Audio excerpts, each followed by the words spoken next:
What's up, everybody? You are tuned in to the Cris Ammo. podcast, episode 79. Big Energy Monday. Hope everybody's having a good Monday afternoon, whether you're at work or you're off or whatever you're doing today. Hope you're having a good afternoon. We appreciate you listening to us. We got a lot of things to speak on, talk about. So, without further ado, let's get to it.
And we are back. Cris and Maul podcast, episode 79, Big Energy Monday. Maul, what is going on? Oh man, not much, man. Nice hot day outside. Just got back from, bringing my car into the shop, spending another $400 on that car. Jeez. Gotta love it, baby. You know what I'm saying? Gotta love it. But it's all good, man. How you doing? I'm good, man. Chilling. Enjoying my day off. It's cool. It's cool. It's cool. Ready to get into these topics, brother? Let's do it. Let's talk about it. NBA playoffs, man. Yeah. It's heating up, man. We in the finals. Yeah, You know what I'm saying? yeah. Eastern and Western Conference finals. Let's talk about the games yesterday, man. Put that on the jumbotron. We'll talk about the Pacers and the Knicks. Oh, Knick fans. Whew. Yeah. I feel bad for y'all, man. Mm-hmm. Y'all were right there. It's just injuries just took y'all, man. Yeah. So Jalen Brunson gets hurt. What's the other dude name? OG tried to play yesterday Yeah. with his bad hamstring, but you could tell like right off the rip he couldn't give it a go. Couldn't go. So shout out to my guy Ty. I know he's a Knicks fan. Shout out to the homie Frisco. Yeah. I know he's a Knicks fan. All the other Knicks fans all across. My guy 3-letter man. I know y'all Knick fans, but just wasn't your year, man. So as every team who loses out in the playoffs, it's always next year. And hopefully you guys get another budding superstar to go with Jalen Brunson because you need it. So what was your thoughts from this game?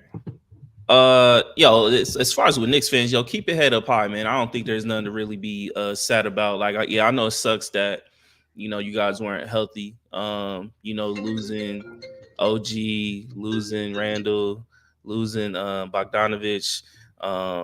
You had the, you lost some other key players as well. Jalen Brunson obviously went down last night. Josh Hart, he had the rib injury, abdominal injury. So, they hanged in tough. Indiana Pacers just really couldn't miss. Siakam went off. Miles Turner, he looked like he was like the new age Tim Duncan out there, the way he was playing defense and all that. Halliburton, Nembhard was 8 out of 10. So overall, man, the Knicks, man, it just sucks the way they went out. I think if they would have been healthy, I think they would have won this series in like 5 games. They were like one shot away from being up 3-0 in this series. So, who knows how that series would have played out if they were able to, close it out sooner. But shout outs to the Pacers, man. They were able to, capitalize on all of the Knicks injuries. And I agree with you. Yeah, they definitely need another big time scorer to go along with Jalen Brunson to, kind of help him get away from the bigger defenders. You can see with Jalen Brunson, he had a little bit of issues with, dealing with the bigger defenders. That could have been a combination of, just the size of the defender and also just him using an exorbitant amount of energy, just trying to, score points with them missing all these key players. So, shout out to them, man. Keep your head up high, bro. Y'all be all right. Do you feel like Tibbs ran them to the ground? I know people are kind of saying that. I'll say this. He does have obviously we've seen the history with Tibbs, man. He's a great coach, great defensive minded coach. No one's ever gonna say anything to deny that. But we have seen it in the past where he can run his players a little a little dry. You know, we kind of saw it with Derrick Rose. Obviously, that was kind of like a freak injury, but um overall, man, you know, just with everything that what happened with the Knicks this year, I'm gonna say no. I'm not gonna give him no blame on it. He had to do what he had to do, especially during this playoff run. Um, but at the same time, I think he does need to be a little bit more wiser with certain players that is on his team. Like obviously with OG, if they're able to re-sign OG, he's a free agent this year. That's somebody I think you got to pay a little bit more mind to as far as like keeping his numbers, keeping his minutes down. He is a big injury prone type of player, man. That's just who OG is. You know, he had a lot of injuries with the Raptors. You know, his first stint with the Knicks, you know, he had injury problems off the rip. He had the elbow problem, and then obviously he got the hamstring. So it's a combination. I just think Tibbs has to be a little bit more smarter with certain players, but overall, I think he should continue doing the same thing. And what free agent or trade do you think the Knicks player should they go after? I think they need to be smart with it. They have like a lot of really great pieces. With the likes of Josh Hart, he just came. I love Dante DiVincenzo, just kind of the energy he brought in. Hartenstein, I think he might be a potential free agent, and obviously OG. They need a big time scorer. Like, if they could pull off a trade, obviously, you have the whole, kind of turmoil in Phoenix. So you got the likes of Devin Booker, you got the likes of KD. There are rumors of KD still being not being happy again in Phoenix. So, you got to look out for that. I've always been a big reminder of Giannis. I do not think Giannis will be a Buck in the next 2 years. I really believe that he will be somewhere else, especially after that whole Damian Lillard trade. I just don't see how they're going to get any better anytime soon. Unless if they decide to, just take the L on the Dame trade. But even then, it's just like how much more are you going to get back for Dame? He's a year older. He had to deal with another injury-prone type of year again. So, and then obviously, you got the likes of, we still got Paul George out there. There's some pieces out there. I think they just got to be smart. I don't think they should trade the whole farm unless it's somebody like the likes of like a Devin Booker or Giannis. Those are the only two players I would trade the farm for. I wouldn't do KD, especially with where he's at in his age.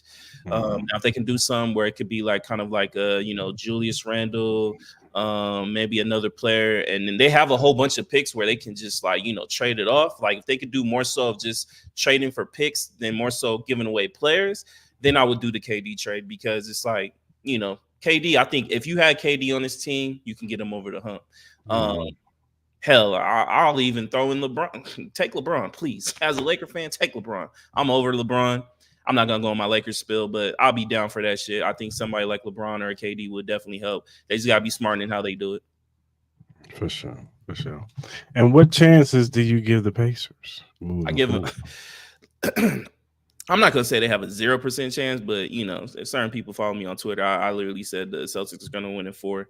I honestly can see. Obviously, I think the Kristaps Porzingis injury is going to be huge, but I don't think it'll be that big as far as like within this series. I think it'll be more important for the finals.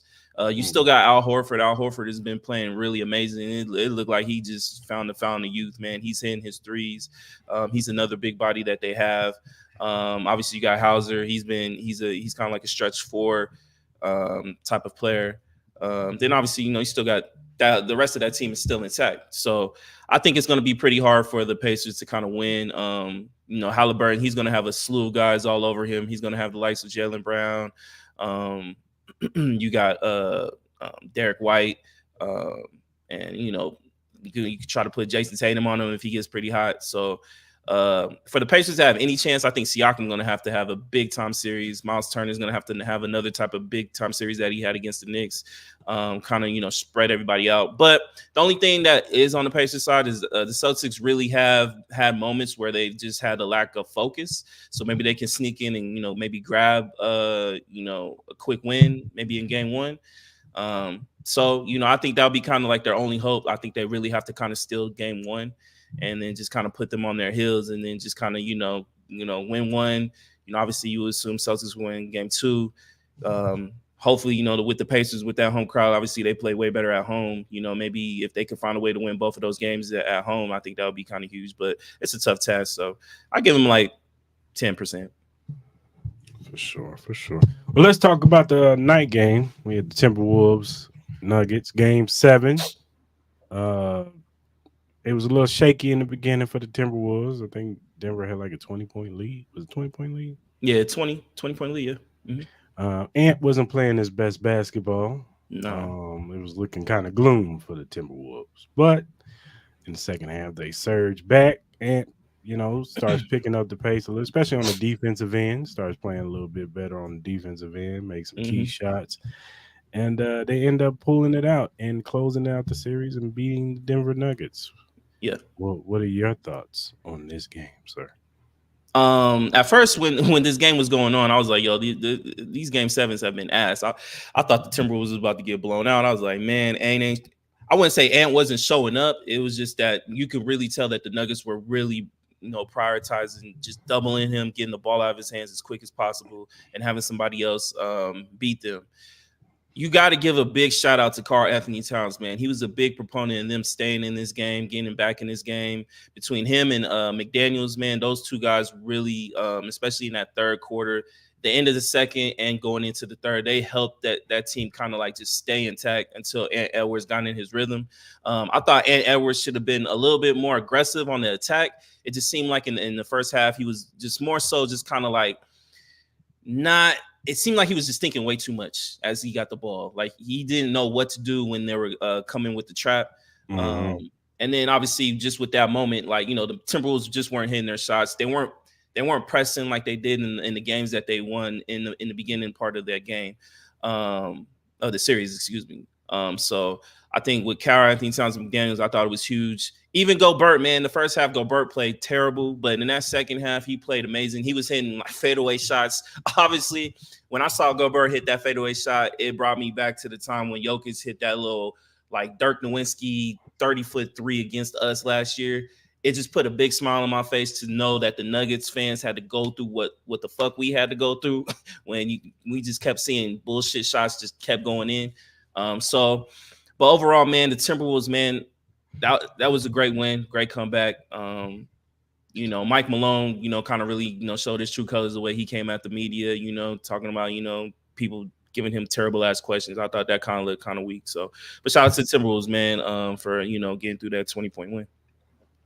And how do you feel about the next series with the Mavericks and Timberwolves? I think you got to put the Timberwolves as the favorite. I think they'll win in 6. Put some respect on Luka and Kyrie's name. I just think that matchup wise, I think it's going to be tough for the Mavericks, in the sense of that they're not going to have the rebounding advantage they did with the OKC Thunder. You got the big boys with Karl-Anthony Towns and Rudy Gobert and Naz Reid. You have a slew of guards that can, handle. I'm not saying handle Kyrie or Luke. Obviously, they're going to get their stuff, but just bodies they can throw at them, kind of wear them down. Just matchup wise, I think it's going to be tough for the Mavericks to win this series, unless if Luka and Kyrie just go off for like 40 every game. Yeah. Should be an interesting series, man, for sure. Who you got, man? Who you think winning both of these series? I got Timberwolves and I got Boston. Timberwolves, Boston. Mm-hmm. I mean, I think that's the matchup everybody wants to see anyway. I mean, Dallas wouldn't be bad, but you wouldn't go wrong with either one. I would probably rather see.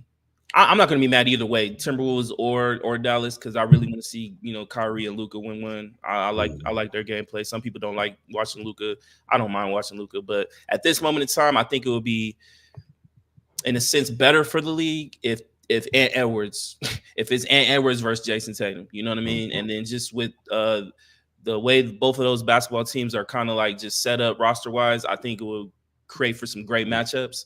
Both of those, I think the Timberwolves are way more deeper than the Celtics, so you got that whole aspect in it. You got the Chris Porzingis injury. Hopefully, he's able to come back so we can get a real series.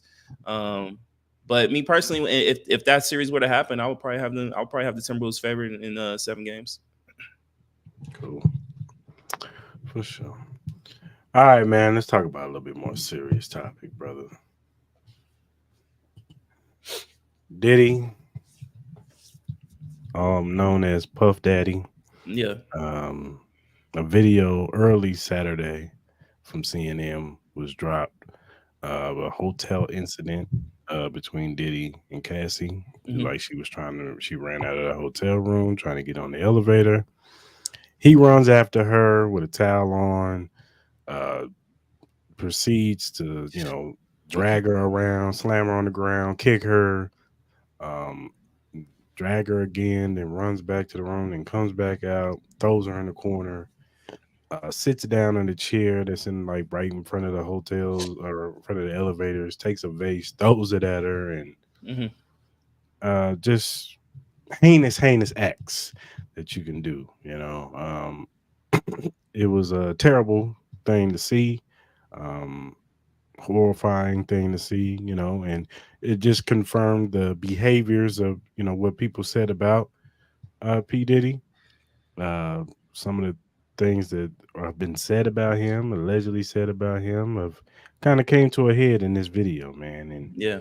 it's starting to make you wonder if all those stories, some we was talking about it before the show, some of the alleged things that he did to certain rappers, not all of them, not really alleged, like the Drake situation was confirmed, that he, slapped Drake, for the, 0 to 100 beat, claim he blew up Kid Cudi's car for his relationship with Cassie. And it further confirms, her allegations against him too, and why he paid her off so quick. It wasn't, oh, I'm just trying to, just give her money. No, he knew he was guilty.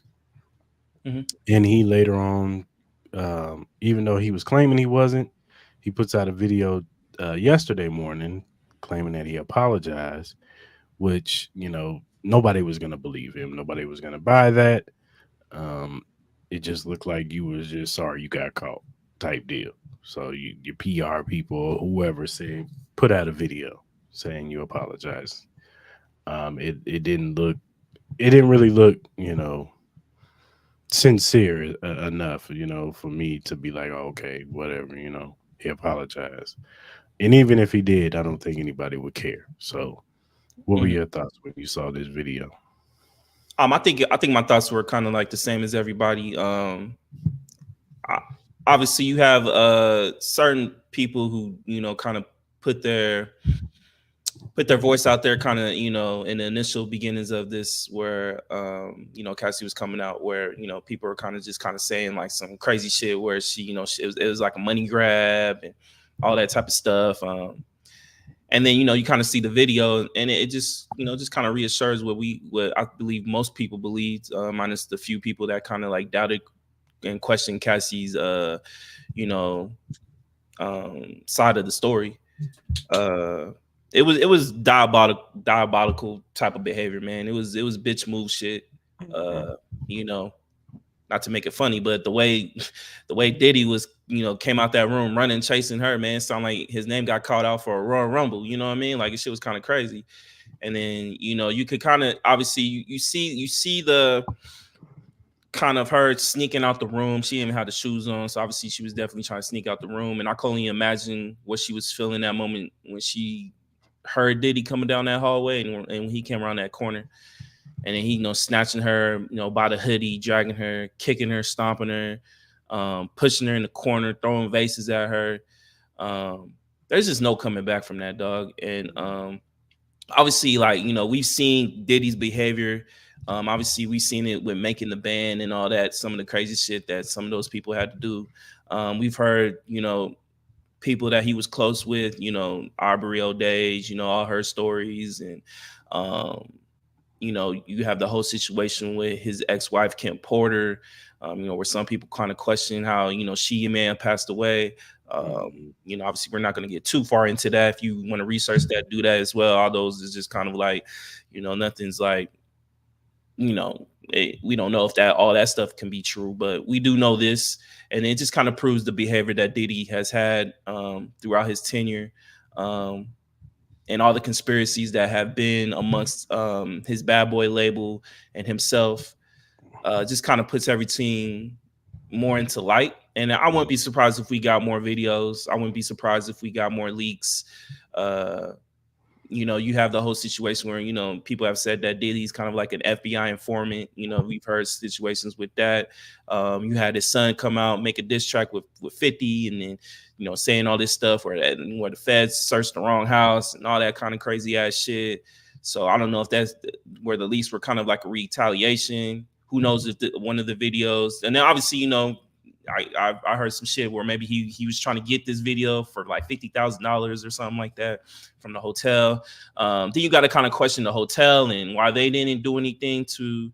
I'm sure somebody's seen this, you know what I mean? And whoever runs that hotel, I think at that time, I think they should be ashamed of themselves, you know what I'm saying, for seeing this kind of video and this kind of despicable behavior. And the fear, you didn't even have to see her face. You could just see the body language amongst Cassie. So, just adds more ammo to, the females who have screamed out that, when people are going through, domestic violence situations where people don't want to, especially with high-end, powerful men, where people don't want to believe it, people want to brush it aside. And, situations like this always need to remind us that, we always have to be very sensitive to what people are going through. And when they are speaking for help or whenever they have a voice that they need to be heard, that we need to take our time and listen to it, not crack jokes about it, and really hear them out, man, and really get down to the nitty gritty of, is this person going through what she really is? And if she is, we need to vilify this person that is putting her through these type of situations and stop protecting these powerful men, whether they're black, white, or whoever the fuck they are. I don't, this ain't a skin color type of thing. This is a situation where as men, we got to be better. You know what I mean? Especially the men in power. You know what I mean? Yeah. And it's just a sad situation all around. We could talk about the career of Diddy and all the highlights that he has had, all the artists that he's put on and famously have taken away, the songs that he's produced. And we can't sit here and deny what he has accomplished on the music realm and being owning multiple businesses, having Ciroc thing and all that. And then just to see this man kind of deteriorate as what we've known him to be. So, but that was all on his doing, and he deserves everything that comes his way as far as in a negative light. Hopefully Cassie can get some peace and some justice among her situations and anybody else who have gone through any kind of abuse from Diddy. I'm sure there's way more people who have, people that he's worked with. So, prayers out to them, prayers out to Cassie, and, Diddy, man, fuck you, bro. Honestly, yeah, for real. respectfully. Yeah, it's like I said, it's definitely an unfortunate situation on Cassie's behalf, on anybody else who was a victim to P. Diddy. Prayers, and hopefully you guys get vindication, all the vindication that you can get, through this video of him being exposed finally. So let me ask you a question: Who do you think idea was it for him to post that video of the apology? It's probably his PR people, somebody close to him. Somebody say, man, you got to put an apology out, look contrite, which I thought was the biggest mistake in the world. He shouldn't have said, honestly, because there's nothing he could say right now. Like, Absolutely. Nobody's going to believe him, because now it just looks like, especially when months ago you said that you put a statement out saying people were lying on you. Yeah, you did. Yeah, clear as day. You know what I'm saying? Now, if at that time, when she filed for the lawsuit, if he had came out and said, you know what, I did some things in our relationship and I was fucked up for it, and I went to rehab and I tried to get better for it. At that time, people might have thought, okay, he's trying to be a better man. He's admitting to his faults. It would have softened the blow just a little bit. Just a little bit. The video still would have been bad. It still would have been horrible. Don't get it twisted. Yeah. But if he had put the statement out then when she filed the lawsuit, and the reason why he gave her the money so quick, well, look, you know what? I did do some heinous things in our relationship, and I've since then tried to be better for it type deal. Yeah. Maybe at that time it would have been like you said, a softened blow once the video had came and got released. People still would have been pissed off, but it'd have been like, all right, he admitted to it. Yeah. But to do it now is like, nah, you just look like you got your hand caught in the cookie jar, You know, bro. yeah, for real. That's all it really is. Because at the end of the day, it's just like this isn't the first time you probably have done this before. Mm-hmm. And this is probably not the first time you've done this to anybody else. So you say you felt bad and you was at your low place at that time, but I think at that time you was at the highest of the highs. I think you had the Bad Boy tour going on, reunion tour going on, your Ciroc shit was popping off, like you wasn't down bad. You just was an asshole. You was just an evil ass person at that time. You know what I mean? And you felt like the power that you had couldn't be touched. So at the end of the day, it's just like it's crazy. I don't think there's anything for him to do but just lay low, be quiet. You know what I mean? If I could give him any advice, I'll be like, I think this is the perfect time for you to shut the fuck up and just not say anything. Like tell your sons and anybody that's close to you, like I don't need you to put more light onto the situations that I've got going on. At this point, like he had like I hate to say it, but he had an alley oop with the whole Drake and Kendrick shit. People totally spaced out about the whole Diddy shit because everybody was so consumed in the Diddy and Kendrick beef. And then right off the rip, you know what happens? It wasn't even a couple days after, Not Like Us was popping off, and it seemed like everything was starting to settle down. Here come Diddy's son with a diss track to 50, kind of reminding everybody like, oh yeah, yo, pops is going through this again. You know what I mean? Just because of the way the society is, we get so distracted with all the other shit that goes on in this world, entertainment wise, political wise, war wise. You know what I'm saying? In our individual lives, like we can get distracted so quick. For you to just put the light right back onto your pops, saying the shit that you did on that song. And then all of a sudden, like a couple of days after that, like later in the week, we get this videotape. So I think this is kind of like somebody like, oh, we're going to slide this out. We got more shit. So this to me, as I said, this to me, I feel like we're going to get more videos. I don't know how much more disgusting it can get as far as like what we've seen. Obviously, from all the stuff we've seen as far as like in the documents of him, with the sex trafficking and the stories with Cassie and him filming her having sex with all these different male prostitutes and all that type of shit. Not even including the whole shit with the rumors between him and Meek having sexual relations and all that type of shit. Like the shit could get murky real quick. So my advice for Diddy and anybody close to him, just lay low, don't say shit. Like it ain't the time for that, because anything you say, people are going to investigate it and people are going to drop shit that you don't want to hear. And with his son, you ain't too far. The apple don't fall too far from the tree, my guy. So you got to be careful as well. Yeah, man. Like I said, unfortunate situation. Mama prayers to Cassie and anybody else who was affected by, his activities and things that he did. So, absolutely. And he deserves everything that he gets. I know that the LA Police Department said that they can't file any charges because of statutes of limitations type deal. But, he's going to get his just due. What do you think this does for his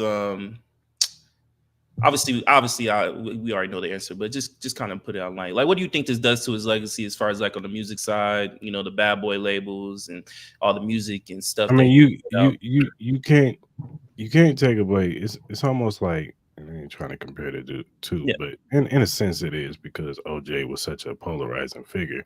It's almost like the OJ situation. Like you can't take away what he did on the football field. You just can't. It's just like you can't take away what P. Diddy did. I mean, he had too much of an impact, not just on hip hop, but on R&B. Yeah. You know what I'm saying? He brought you the likes of Jodeci. He brought you the likes of a Mary J. Blige. You know what I'm saying? Like he was instrumental in those big acts, and there are polarizing figures in R&B. Yeah. And then you got one of the greatest hip hop rappers of all time, Biggie Smalls. You know what I'm saying? Like,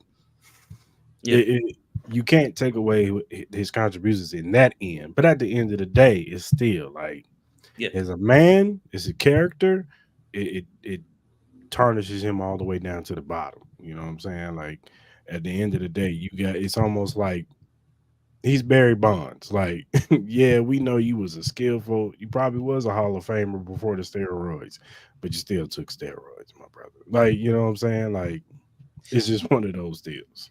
Do you think there's any way for him to come back, as far as like in a sense of No, there's two things you cannot come back from, and that is being a well, three things. Well, I think people can tend to forgive you even if you was it depends on what type of murderer you was, but I think people, especially if you do time, if you did time mhm, and then you come back, I think mhm, eventually people kind of forgive you or whatever. mhm, But like think two things you really can't come back from is like child molestation type deal, rape, shit like that, mhm, and being a woman beater, like you can't.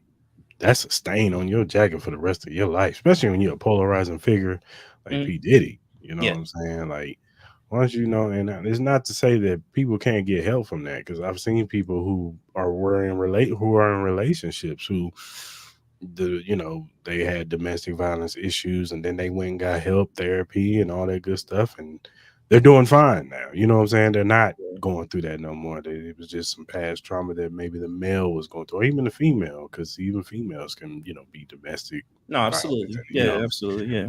So I'm sure. I mean, there's a lot of cases of people going to therapy and getting help, and figuring out why they're hitting said spouse, or the person that they love or whatever, Mhm. and why they're so abusive. It could be something from their past, whatever. But as far as he goes, there's already too much high speculation on PDD on other shit. Yeah. You know what I'm Yeah. saying?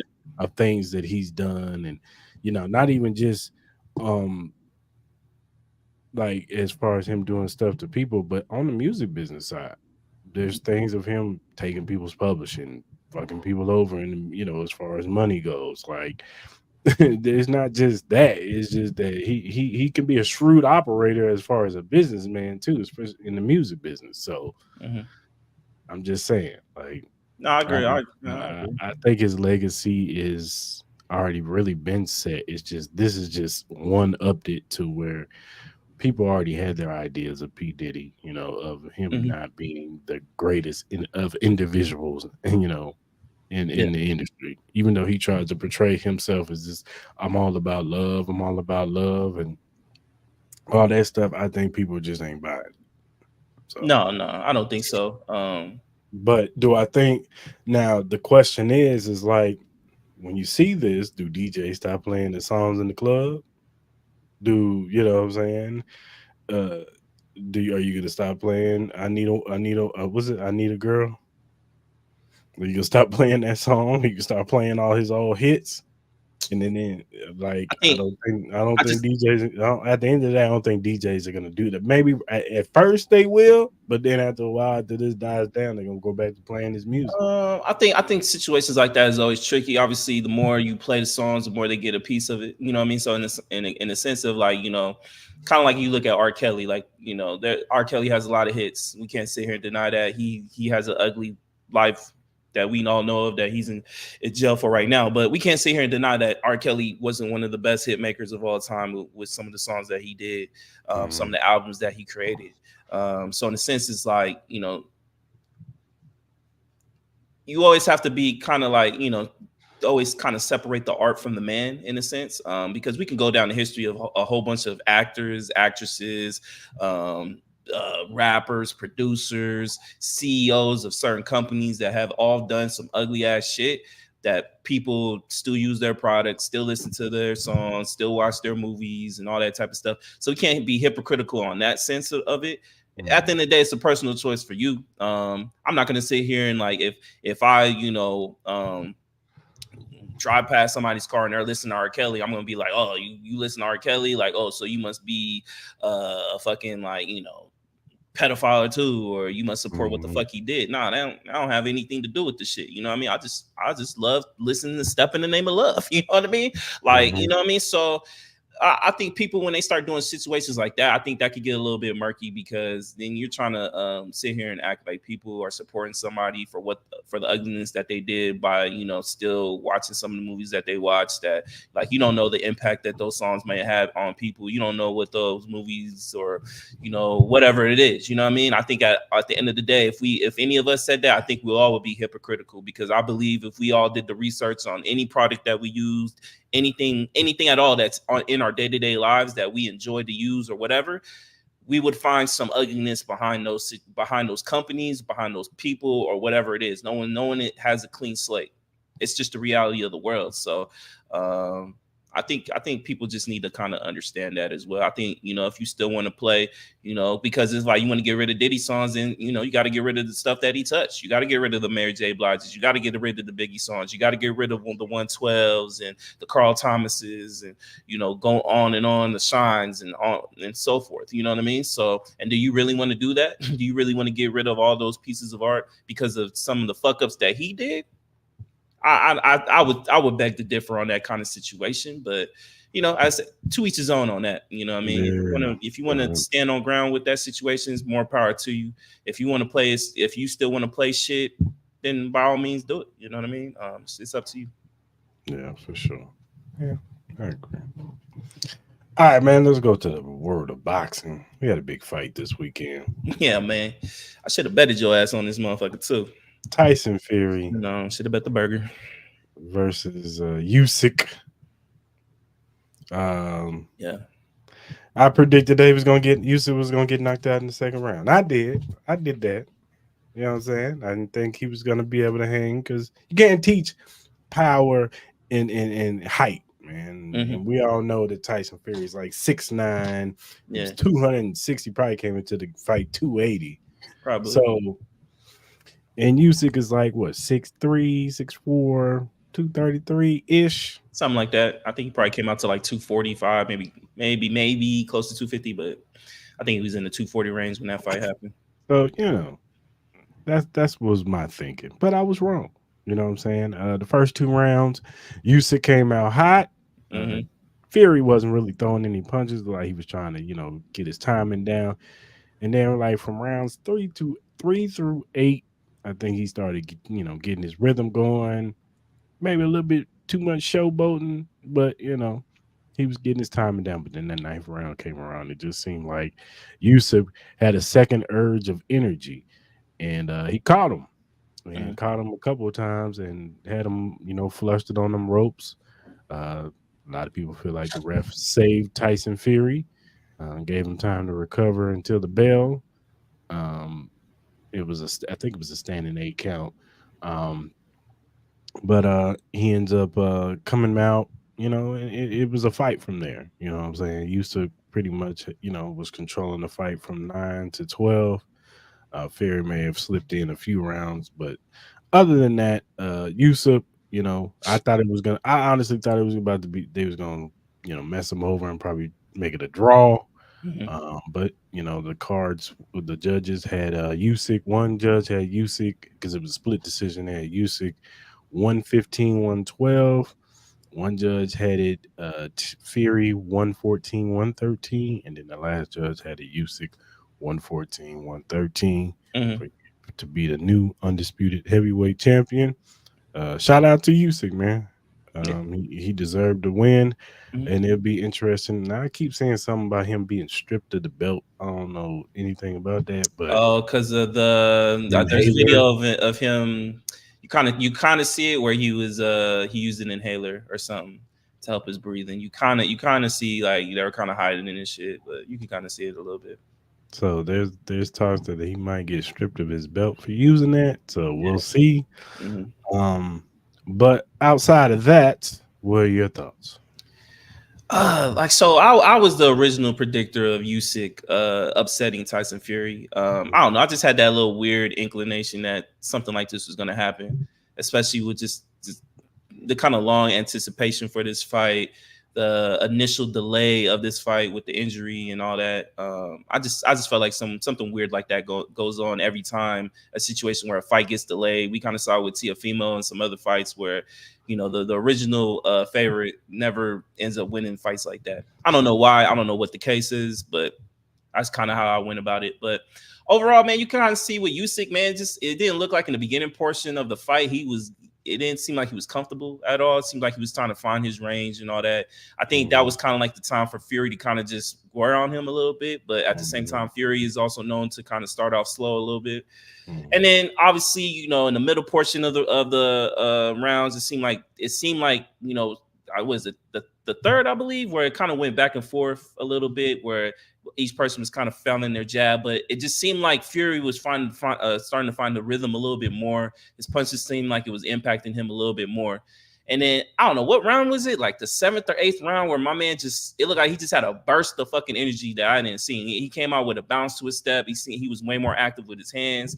He was coming at Fury, not wasting any moments with that. And then obviously you talked about it in the 9th round where he just had that. He was able to connect. And I did think the referee saved Fury in at that particular situation. And I didn't see him going down. I think he was being held on by the corner belt buckles over there. But overall, it is what it is. And then it just kind of went back and forth from there. I know some people thought this could have been a draw. Some people thought some people were kind of surprised with the 115-112 results. But overall, I just thought that Uysk won. Obviously, we have the situation with the inhaler situation that you previously talked about, that we got to see what's up with that. But overall, great fight from both of these gentlemen. You know what I mean? I know that it was a closer fight than I think 115-112. I would have had it maybe one round or something that Uysk would have won. But if it would have been called a draw, I wouldn't have been pissed off at that either. A little bit. Like, I thought Uysk didn't win, but at the end of the day, I wouldn't have been too pissed off. It would have been like, whatever. I get what they're trying to do. Give me the rematch. I would definitely want to see the rematch. I don't think this is the end of Tyson Fury. I don't think that at all. I think he can still do the Joshua fight. I think they should definitely do the rematch before the Joshua fight, and then just go from there. Great spectacle by those guys. And I'm even gonna applaud the crowd. The crowd has some animation to them. I've been talking shit about the Prince.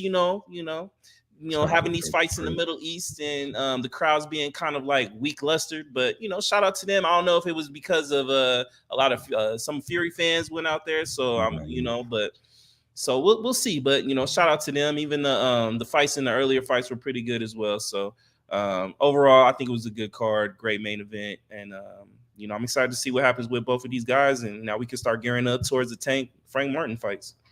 Yes, sir. It's going down. All right, man. It's time for our biggest surefire picks. I'm gonna let you go. Okay. So for tonight, we got a big game 7 for Canadian hockey, man. I know it's live in Canadian hockey right now. You got the Vancouver Canucks versus the Edmonton Oilers. So if you're a Canucks fan, don't be mad at me. I'm gonna take the Oilers in the money line tonight in the big game. So go with my guy McDavid, man. You know what I'm saying? Go with him. See what's up. And then obviously we got the conference championship games coming up. So for the first game, I still think the Celtics are gonna win, but I got the Pacers plus 10. I think the Pacers are gonna come in a little bit hot, especially coming off that win. Celtics been sitting around, don't have KP. I think it'll be a closer game, but I think the Celtics will come out and win that game. And then for the Timberwolves Mavericks, I'm gonna take the Timberwolves -4. As I said before, I think it's going to be pretty hard for the Mavericks to gain the advantage on the rebounding side, and I think Edwards is going to go off because I don't really think they have anybody that can guard him. For sure. I'm gonna go baseball, man. Give me the Dodgers over the Diamondbacks today. Okay. Roll with Shohei Ohtani, you know what I'm saying? Shohei. I got to roll with my boys, Kansas City Royals. They hot. They still doing good? What's that record right now? What's that record right now? 29-19. Oh, good shit.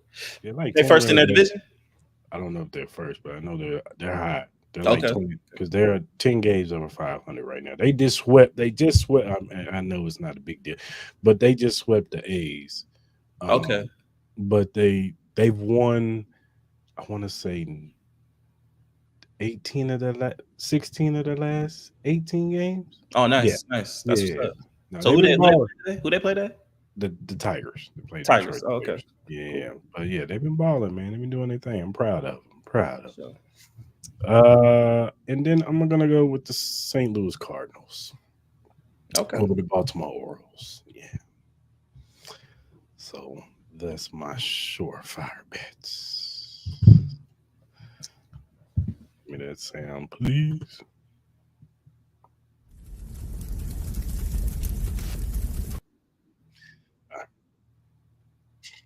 All right, man. Okay, bring it home. Bring it home to Vegas.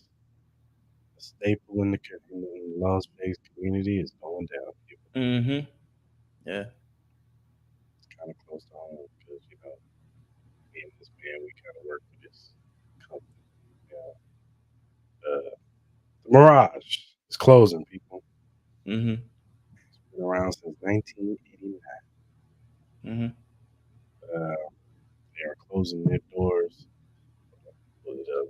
I think it's July 17th. 17th.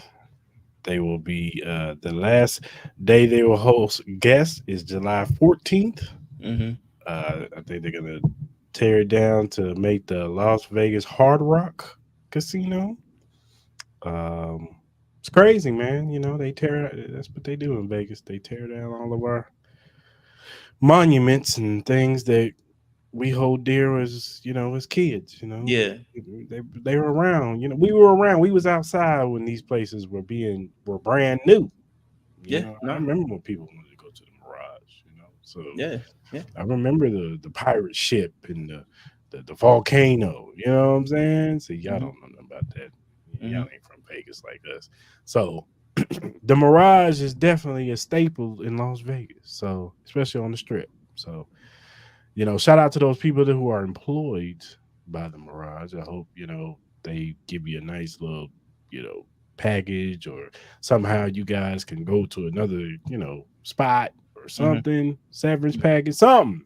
Hope you Mm-hmm. guys don't lose your jobs and they just leave you stranded out there, because I know Yeah. I never mind, I ain't gonna say nothing. But you know, I ain't gonna say that. But shout out to all the memories and times of the Mirage, man, and maybe this Hard Rock, Las Vegas can bring some big business over in that area. What's your thoughts, man? Oh man, this is sad for me, man. I used to work at the Mirage, man. My mom, she used to work at the Mirage. She opened it up with Steve Wynn. The Mirage was kind of like the pinnacle point of luxury hotels in Vegas. It's kind of established that in a sense. As you said, you had the volcano, you had the Siegfried and Roy Tiger show, you had the dolphin habitat. Um, then obviously they created the Love Beatles show that obviously I think their last show is, I think it's sometime first week of July, I think. Um, just the memories I had in that. I think that was when I first worked there. That was kind of like peak MGM when our Christmas parties used to be fire, man. They used to give away trips, all that type of stuff, man. In the ballrooms, man, there used to be fire. I used to love working at that place. I met a lot of cool people working at the Mirage, man, and I think I still know quite a couple of them that still work there. So it's sad to see that this monument that we have is kind of going to go away. I wish there would have been a different way for them to kind of like keep this building, but I get it. Vegas is in this moment right now where they're trying to get away from the, Oh, kind of, you're in this fantasy land of you're at the Luxor, you're in Egypt, or you're in New York City, or you're in the old times of Excalibur days, and stuff like that. I think they're kind of going into the more modern day type of hotels. The Hard Rock, it's going to be in a guitar shape, so that'll be kind of interesting. I think the same one that's in Florida is going to be kind of like that same kind of model. I agree with you. Hopefully, they did the employees right by giving them a really good severance package. Maybe even potentially getting them back on. I think the new Hard Rock is not going to open for another 3 years, but yeah.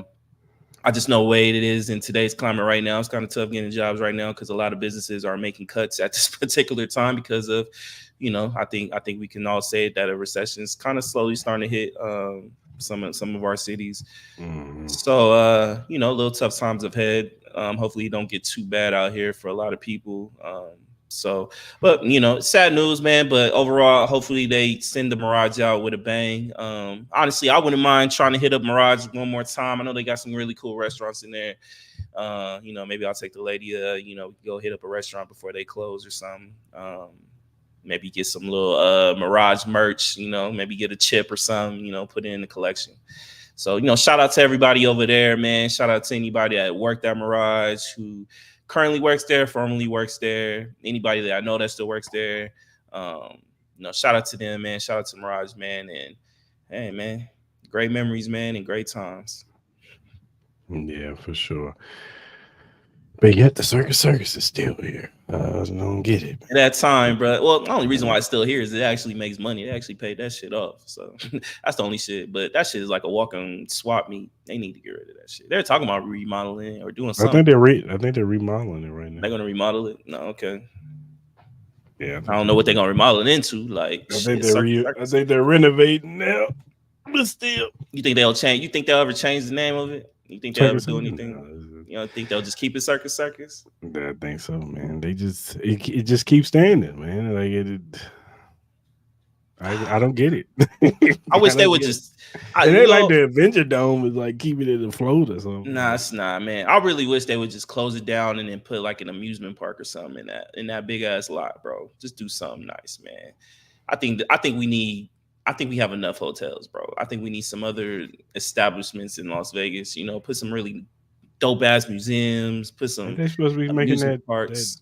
Ain't they supposed to be making like a Universal Studios type deal? Yeah, they're doing a Universal Fright Night over at Area 15. So I think that opens end of this year or something like that.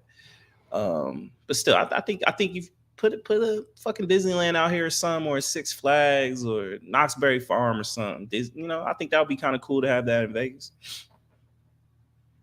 Okay. Feed more little stuff into the family aspect. Yeah, for sure. All right, man, let's keep it at home. The Aces are being investigated.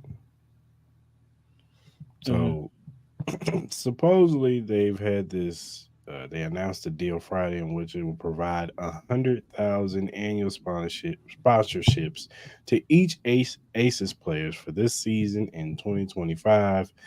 But the agreement has raised red flags with the WNBA.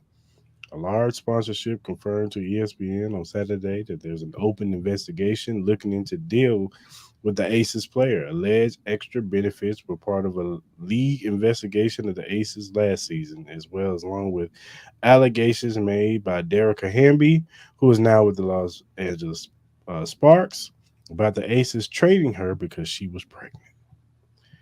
Following blah blah blah. Anyway, they're being investigated. What's your thoughts on this situation, man? Yeah, am I confused? I thought the Aces was a professional women's team, not a collegiate team. What are we talking about? Like, I don't understand the investigation. Well, I do understand what the investigation is. I don't understand in the sense is like what they're investigating. Like, it's a sponsorship, and professional players get sponsorships, even if it was like a under the table type. Who gives a fuck? It's a professional team.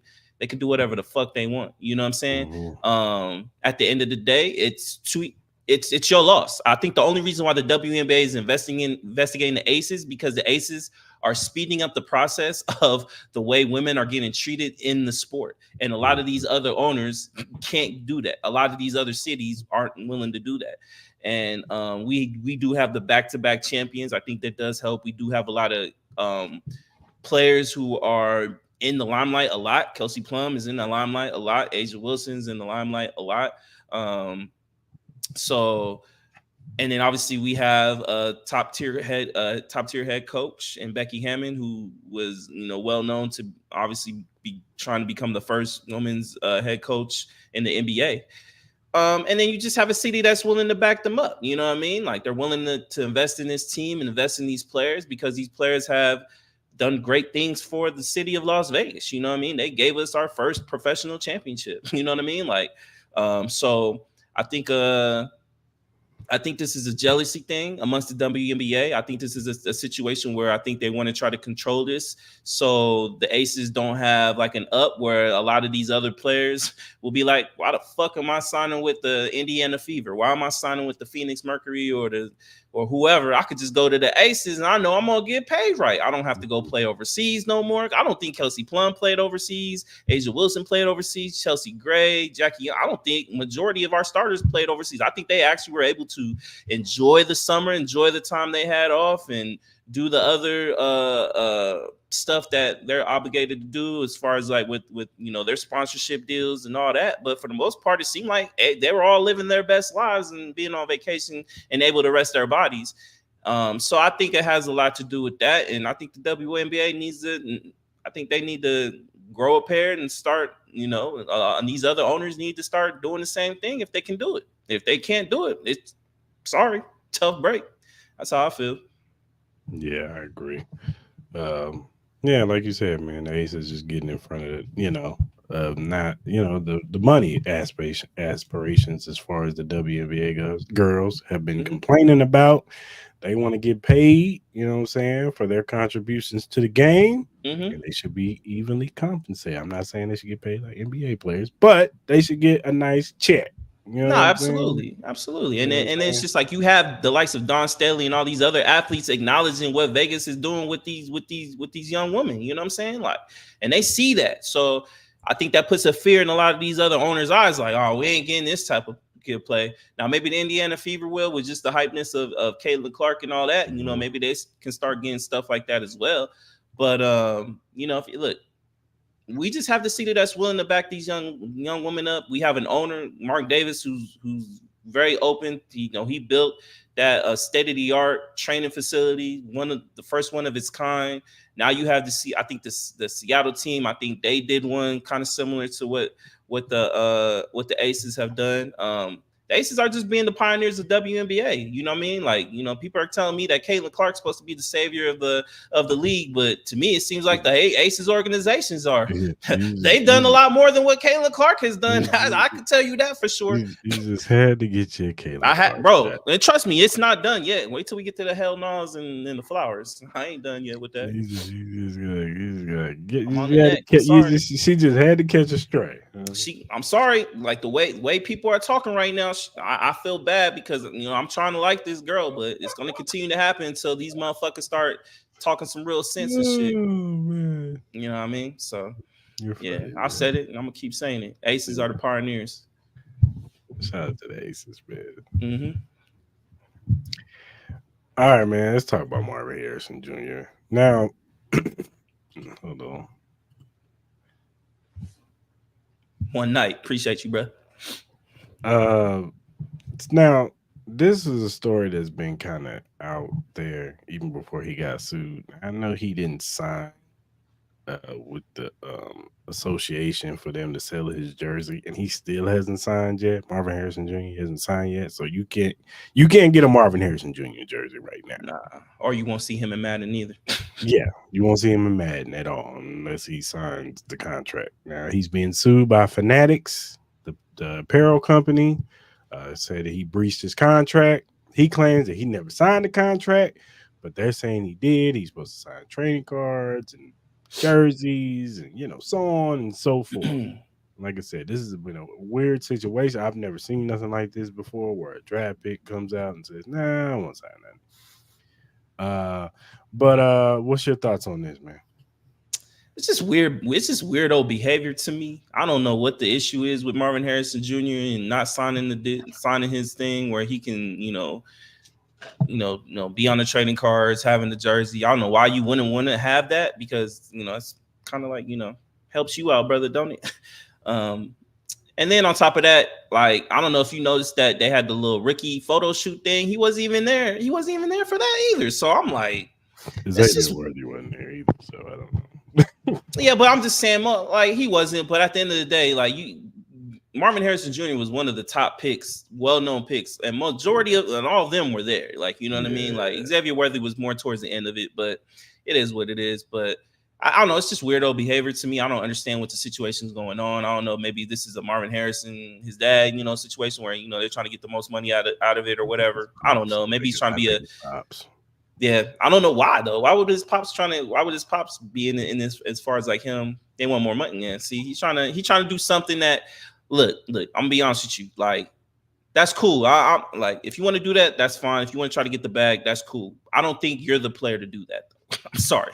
It should be the likes of like you need somebody that could be the pioneer of that shit. And to me, somebody like that should have been like Caleb Williams or something. You know what I mean? Like, so I don't know. It's just crazy, just weirdo behavior. Hopefully he's able to sign it soon. And hopefully he can start being more engaging as far as like with stuff like this. And you don't get moments like this forever, bro. You can't take this shit for granted. Like him not being in the Ricky photograph shit. I don't know. That's just weird to me. Like I don't know why you wouldn't want to be a part of that.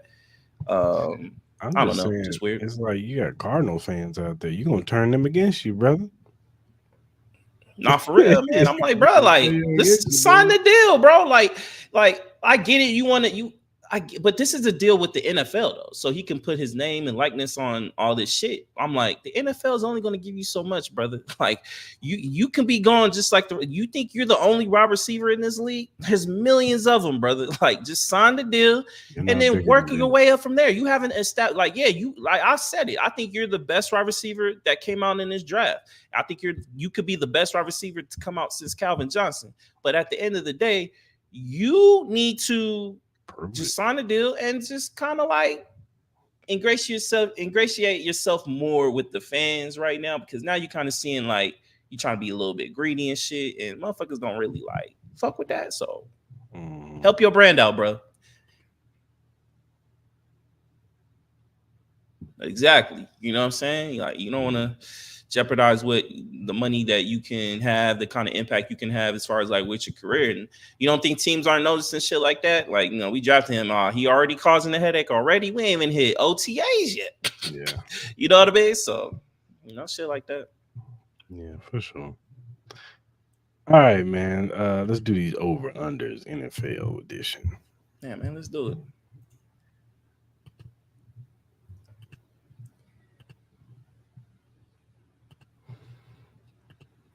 All right. Now these are the over-unders on the Bettis app. Shout out to Bettis, yeah. Where you want to go with this? Let's just start from the top and go all the way to the bottom. It's in alphabetical order, so just do that. So you got over under 6.5 wins for Arizona.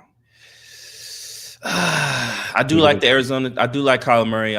But they're in a tough division. So, and I think they still have a lot of holes on that team. I'm gonna go under 6.5 wins. Yeah, I agree. I'm going under. Atlanta Falcons over 9.5 wins. I still don't trust that defense. We don't know if Kyler Pitts is going to be who we all think he is. Drake London, we do not know. I have faith in Bijan Robinson, but with the other guys, I don't know. The offensive line, I still is a little sketchy. I'm gonna go under 9.5 wins with the Falcons. I'm gonna go under. Not making the playoffs? Nah. Oh, nah. Okay. I like that spiciness. I'm gonna go over. I'm going over 9.5. I think they get 10. I don't trust that. They get 10 wins. I mean, they get 10 wins. Hell, they had that defense last year with a bad quarterback, and they still had a chance. So, Baltimore Ravens over 11.5 or under. Man, that division is so fucking tough. They lost their defensive coordinator too. I'm gonna say under, but I'm not gonna say it's gonna be under like crazy. I think they'll get like 10 wins. I don't think they'll get over. I don't see them getting 12. I think it'll be kind of hard for them to get 12. Now with Lamar Jackson, we all know what he can do in the regular season. He can produce in the regular season, but at this point, we don't give a fuck about that. We just give a fuck about what he does in the playoffs. I love Lamar, but I think they lost. Did they lose their linebacker too? They lost Patrick Queen. They lost Patrick Queen. Lost two of their offensive linemen. They lost their defensive coordinator. So I think it's gonna be. They're still gonna be good, but I think it's gonna be a little tough. So I'm gonna go under. 10 I'm gonna go under, but I'm saying under like they're right at 11. Yeah, kind of like that. Yeah, 10 to 11 wins. Yeah. Buffalo Bills over under 10.5. Man, That's tough. I'm gonna say under. I think they're gonna get around like 9 wins, man. I think they just have too many holes on that defensive side. I like Keon Coleman. Keon Coleman has turned into a big time fan favorite for a lot of people, not even just Bill fans, but for people all over the league. I think he'll be good. I just don't know if he is going to be good enough that quick for them to get over the hump like that. Josh Allen, I think he'll be good for at least 6 to 7 wins for sure. I'm gonna go under though. I'm gonna go under. Yeah, I'm going under. I actually got Buffalo. I have this year Buffalo misses the playoffs. This is. Carolina Panthers. Can they get over under 4.5? I'm gonna go over, man. I'm a shock. I'm gonna go over. I think they're gonna get 5 wins, man. I'm a hold out hope for Bryce Young. They got some really good pieces over there, some young talent. That defense ain't that bad if they can just get some help on the offensive side. They're not terrible, you know what I mean? So I'm gonna go over. I think they'll get 5. I think they'll get their 5 wins. I'm going 7 wins for Carolina this year. Okay. So we both got the over. I'm going over. They spent some money on that offense. They have the highest payout for offensive linemen this year. Yeah. They're in the top 5. They're number 1. So they spent some money on this offensive line. They got him some weapons with. I like that as a wide receiver core. Yeah. Deontay Johnson with Xavier Leggett. You add and with Thielen, what he did last year, he had 1,000 yards last year. So now he doesn't have to be the number 1 anymore. They still got Miles Sanders, right? Yeah, I think they do. I think they have Miles Sanders in the backfield. I think they do. Yeah. Okay. So yeah, I got them getting at least 7 wins this year. Chicago Bears, the revamped Chicago Bears with Caleb Williams, over 8.5 or under. I'm going over, man. That team is deep, bro. They got a lot, especially on the offensive side. The offensive side is fucking crazy. I think their defense will get a little bit better. I'm gonna go over though. Over. Yeah, I'm gonna go over. I think they get 10 wins this year. They were a 7-win team last year, and they upgraded. Yeah, I'm gonna give them 10 wins this year. The bitch ass Bengals. Over 10.5. That's under. crazy. All right, I'm gonna go with the hope that Joe Burrow stays healthy. I'm gonna go over 10. They still got T. Higgins. I know they have some situations where I don't know what happened with those trade rumors with T. Higgins and Hendrickson. So we got to see what's up with that. If they all stay, I'll say this: if they all stay and Joe Burrow's healthy, I think they'll get over 10 wins. I'm going under. They're getting 10 wins, and that's it. 10 is 10. Cleveland Browns, over or under 8.5. I really don't trust fucking Deshaun, but this team is so talented, dog. They're so talented. Defensive side, they're so talented. I think even if Deshaun Watson is still on that bullshit, I could still see them getting 9 wins. I could still see them getting like 9, 10 wins. So I'm gonna go over. I'm gonna go over too. I know Jerry Judy's not but I think he's a upgrade at that wide receiver as a number 2, 3 guy over there. With Amari Cooper, if they could just stay healthy, Deshaun Watson included in that, with this defense added onto this defense, because the defense is really, really good. I agree with you. I think they get at least 9 to 10 wins. I hope Nick Chubb's able to come back too. Hopefully he's able to come back and bounce back too. That too. The Dallas Cowboys, over under 10.5. I'm gonna tell you. Oh, this is easy. Under, bro. Take the under. This might be the easiest bet of the year. I'm going under. Take the under, bro. That team. Look. You got a lame duck coach. You got a lame duck quarterback. The offensive line is getting older. Michael Parsons needs to get paid. CeeDee Lamb needs to get paid. I think they still got holes on that defensive side. I'm taking under.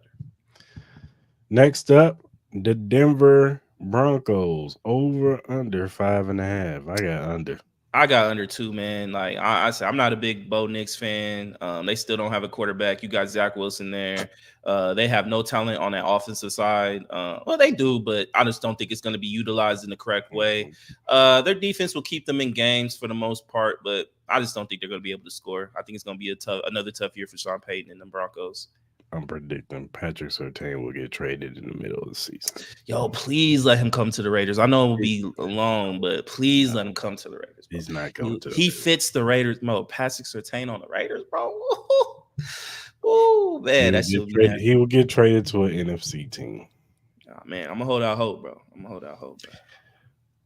All right. The Detroit Lions, big expectations this year. Over under 10.5. I'm going over. I think the Detroit Lions. I think they're on the NFC elite teams this year for sure. I'm gonna go over. I'm going over too. I got them winning 12 games this year. Staying in their division, the Green Bay Packers over under 10 wins. I'm gonna say push. I'm gonna say push.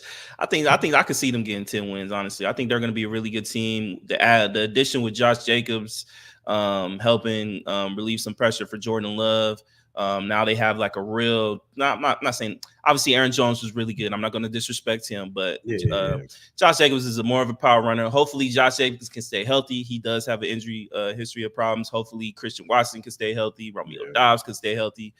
A lot of questions, but I think Jordan Love made that leap where I think all of us have turned into believers of him. So I'm gonna say push for this one.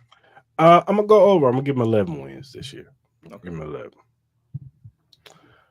11. Houston Texans. Very high expectations for this team. Over 9.5 or under. I'm going over. I'm going over too. I think this division can be easily won. I don't think it's really too difficult. Obviously, the Jags are kind of like their big opponent. Titans, I'm not really worried about them. And then who else is it? The Colts. Like Colts always give a little tough rain. Obviously, we got to see what happens with Anthony Richardson. That's always tough. But I think the Houston Texans should be the clear-cut favorites for this division. So I'm gonna go over. Yeah, I agree. The Indianapolis Colts. Over or under 8.5 wins. I'm gonna go push. I think they win 8 games this year. Hey, I'm going under. I think with the injury for Anthony Richardson, it kind of slowed his development. So obviously this will kind of be. Hopefully he can get a really good full year. I'm a believer in Anthony Richardson. I think he'll eventually be good, but I'm gonna go under for right now just because with that injury, I think it kind of put a little hold on his development. Yeah, for sure. This is going to be an interesting year for Jacksonville. Over or under 8.5 wins. I'm going under. I'm going under. I just don't miss in the playoffs. I just don't really. It's just this team is too inconsistent for me. I haven't seen anything from Trevor Lawrence that makes me a believer. I know they're talking about they want to give him $50 million. I just haven't seen it, honestly. And this team has just been too inconsistent for me to have a believer. So I'm gonna go under. I'll go over. I think they get 9-10 wins this year. I think 9-10 wins. They got too much talent over there. Okay. Yeah, you got to ask me on this one. You know, I'm going over. Kansas City Chiefs over 11.5. I'm going over. I'm gonna go under. I'm not gonna go nothing crazy. I think they'll get 10 wins. I just think that with this team, Travis Kelce's getting a year older. I still don't think y'all have a left tackle. I think y'all putting too much pressure on Xavier Worthy, and I think Marquise Brown is an okay receiver. I don't think he's like an elite receiver. Rashee Rice is going to get suspended. It just depends on when he's going to get suspended. So I think that can affect you as that right there as well. A lot of outside noise this offseason too. So I'm gonna go under, but just by a game. I think they'll get 10 wins for sure. Your Las Vegas Raiders over under 6.5. I'm gonna go over. I don't think it will be like 12 wins. I'm not gonna say that. I'm gonna go over. I think we can get like 9 to 10 wins. So I'm gonna go over. I'm gonna go over too. I think y'all get 9 wins this year. But I don't think you want that because you need a quarterback. Yeah, we do need a quarterback. So we'll see how this year goes, and I'm sure we'll get into my Raider rants around October. But we'll save all that shit. Los Angeles Chargers over under 8.5. This one's tough because I know Jim Harbaugh. I know he's gonna make them better, bro. I know he's gonna make them better. I just don't think it's gonna be this year. I do love what they did in the offseason. I do love what they did as far as like their draft picks. They just don't have any receivers for me. I'm gonna go under. I think they'll get 7 to 8 wins. I don't think they'll get the 9, so I'm gonna go under. No, I agree with you. I got it at 8 wins. I think they get 8. Yeah. Then next, they'll have a couple of wins where Hmm. you'll see it. Like maybe they'll beat the Chiefs or beat Yeah. a good team and be like, oh, okay, Hmm. they can build off of that type deal. Yeah. So Los Angeles Rams over under 8.5 wins. I'm going over. I love this team. I really do. Matthew Stafford, they got weapons upon days. Obviously, with the retirement of Aaron Donald, you got that hole, but I think they'll be okay. So I'm gonna go with the over. Yeah, I got the over too. I think the Rams are going to challenge the 49ers for this division. Hmm. And yeah, they're going to be really good. They upgraded that defensive line with getting the two Florida State guys in the draft. Hmm.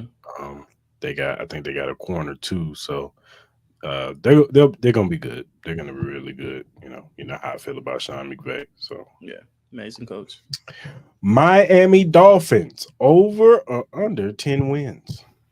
I'm gonna go over because I have them as my favorites to win this division, over the Jets and over the Bills, and then we're not even gonna discuss the other team.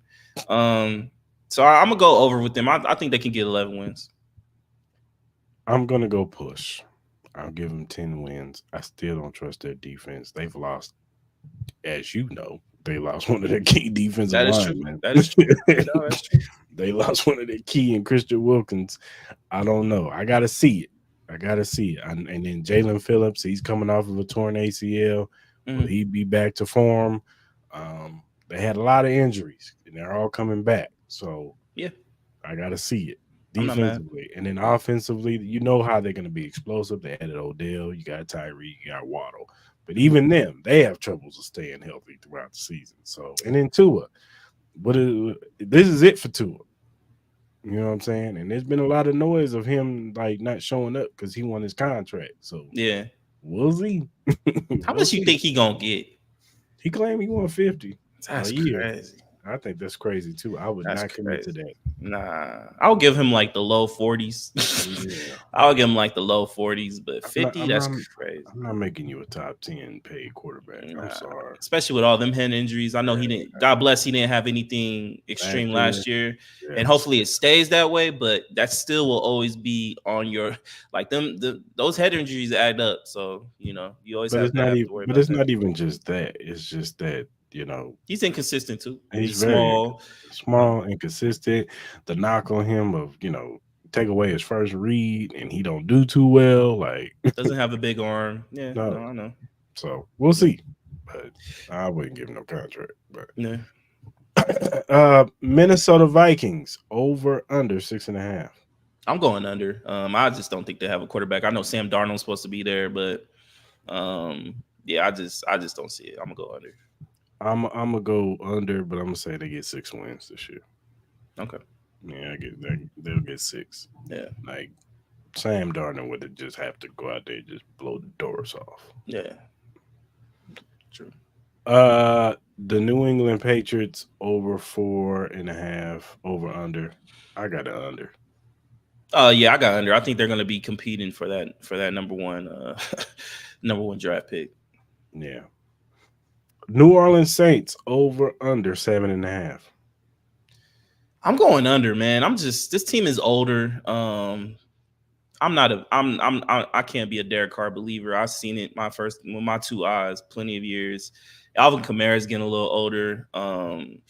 I said that defense is getting older, and I'm not a big believer in Dennis Allen as a coach. So I'm gonna go Yeah. under 7.5.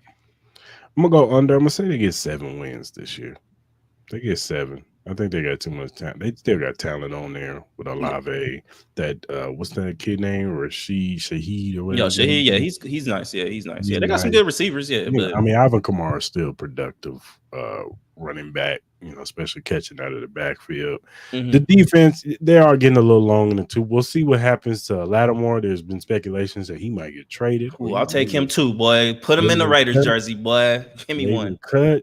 We'll see what happens with Cam Jordan. He's getting a little older and long in the tooth. So All right, yeah. I hear you. I think more so on the defensive side is where it's, they're getting older on Mhm. that side of the football. You Yeah. still got Tyrann Matthew. He's getting a year older. They did sign Willie Gay Jr. I do like that signing. It's going to help their linebacking core. Mhm. But Yeah, we'll see. We'll see. Yeah, we'll see. The New York Football Giants over under 6.5. They're going to be competing with the Patriots and Broncos for the number one draft pick. This team is terrible. Under. This is the ultimate under. They might be back to back because they always put the bad teams on Hard Knocks. They might be back to back Hard Knocks. Oh my God, yeah, that's just crazy, bro. Yeah. Under. That's under, bro. Sorry, G man. And them fucking jerseys, them alternate jerseys they got, the red ones, them shits is ugly as fuck. They get under just because of them. Them shits is trash. Sorry. I hope he's in here. Is he still in here? Is he still here? You gonna post something yet? I don't know. He pushed that. Anyway, the New York Football Jets over under 9.5 wins. This one's tough, bro.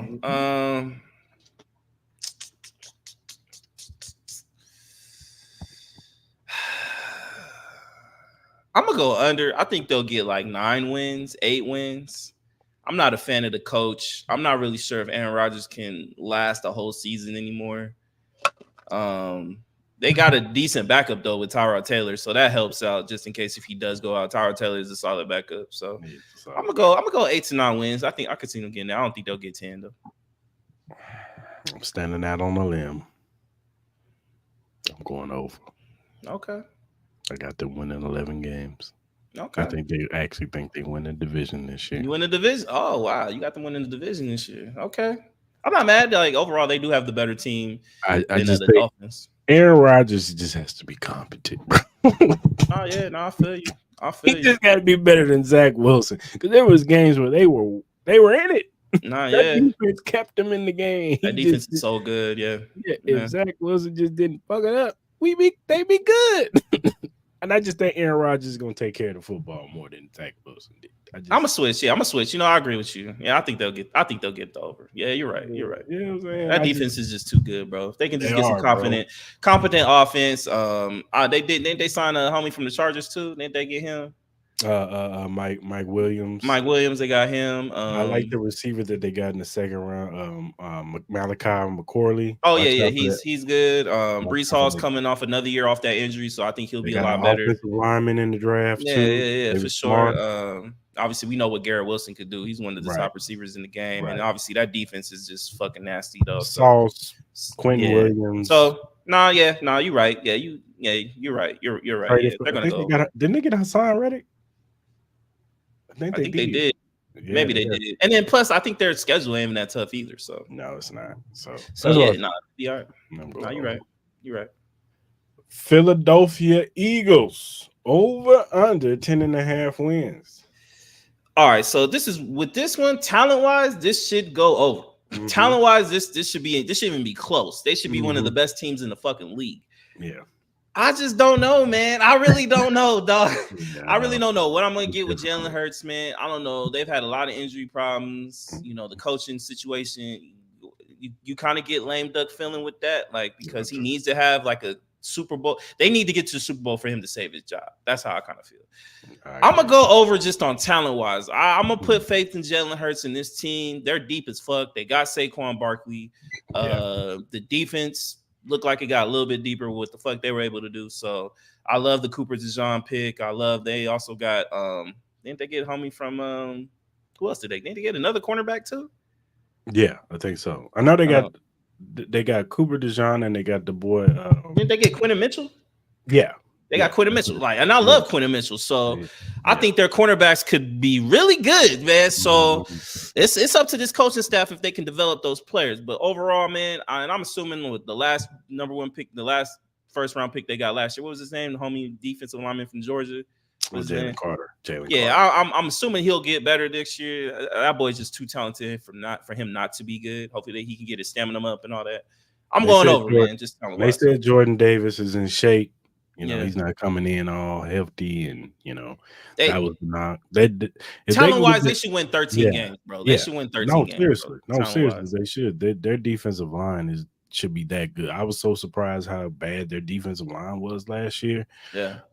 They got too much talent on that Too defensive much line. on the offensive side too. Like, yeah, I Yeah, know they Jason Kelsey, lost. but They did I lose think their Jason back, Kelsey. I think their backup center is not bad. I think he can be. I think he can hold up his own. You still got homie on the left end, Lane, but Josh. their receivers is just top notch. You got Yeah. Saquon Barkley, one of the best, if not the best, running back in the game, next to Nick Chubb, if he can stay healthy.